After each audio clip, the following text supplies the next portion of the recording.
জাতীয়তাবাদী ছাত্রদল এই 5 আগস্ট পরবর্তী সময়ে ঢাকা বিশ্ববিদ্যালয় ছাত্র সংসদ নির্বাচনের প্রস্তুতির বিষয়ে বিশ্ববিদ্যালয় যতগুলো মিটিং করেছে আমরা ততগুলো মিটিংয়ে অত্যন্ত ইতিবাচক এবং প্রাণবন্তভাবে আমরা সেগুলো উপস্থিত ছিলাম এবং বাংলাদেশ জাতীয়তাবাদী ছাত্রদলের পক্ষ থেকে 40টিরও বেশি সুপারিশ করা হয়েছে এবং 377টি সংস্কারের বিষয়ে বাংলাদেশ জাতীয়তাবাদী ছাত্রদল মত দিয়েছে।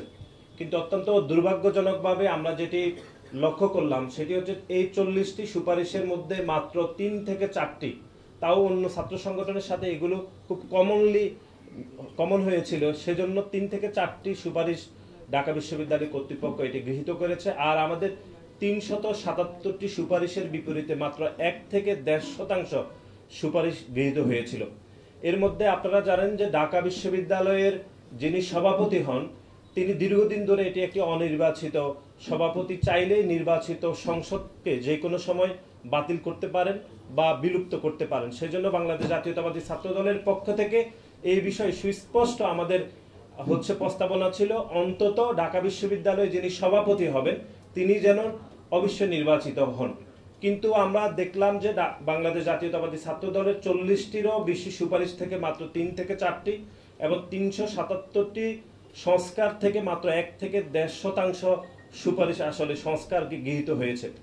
এবং আপনারা জানেন যে বাংলাদেশ জাতীয়তাবাদী ছাত্রদল 5 তারিখের পর থেকে বিশ্ববিদ্যালয়কে লিখিতভাবে আমরা বারবার বলেছি যে যারা গণ অভ্যুত্থান চলমানের সময় খুনি হাসিনার পক্ষে যে সকল ছাত্রলীগের সন্ত্রাসীরা হামলা করেছে, তারপরে যারা গণ অভ্যুত্থানের বিপক্ষে অবস্থান করেছে তাদের বিচার প্রক্রিয়াকে অগ্রগতি করতে, কিন্তু আমরা এখনো পর্যন্ত বিচার প্রক্রিয়ার কোনো অগ্রগতি দেখিনি। আপনারা জানেন যে আগস্টের 4 তারিখ পর্যন্ত ঢাকা বিশ্ববিদ্যালয়ে যে সকল আওয়ামী লীগের দোসর শিক্ষকরা খুনি হাসিনার পক্ষে বিবৃতি দিয়েছেন, গুলি চালানোর জন্য খুনি হাসিনাকে প্রত্যক্ষ মদত দিয়েছেন, সেরকম একজন শিক্ষকেরও বিচার প্রক্রিয়া এখনো ত্বরান্বিত হয়নি। শুধু সেটি নয়, আপনারা দেখেছেন যে ঢাকা বিশ্ববিদ্যালয়ের রেজিস্ট্রার ভবনের জুলাইয়ের 4 তারিখ এবং আগস্টের 4 এবং 3 তারিখে খুনি হাসিনার পক্ষে যারা মিছিল করেছে এরকম একজন কর্মকর্তার বিচার প্রক্রিয়া ঢাকা বিশ্ববিদ্যালয় শুরু করতে পারেনি।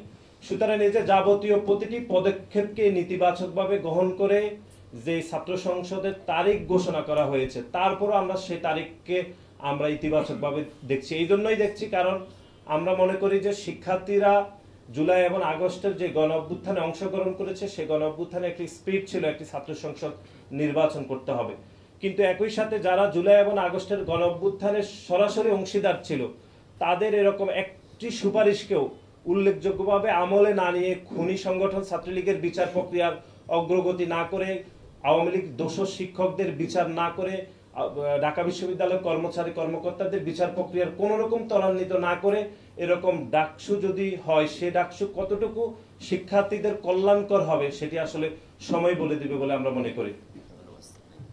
ধন্যবাদ সবাইকে। আজকে যেহেতু একটা ইস্যুতে আমরা করেছি, মানে এই ইস্যুতে থাকাটাই বেটার।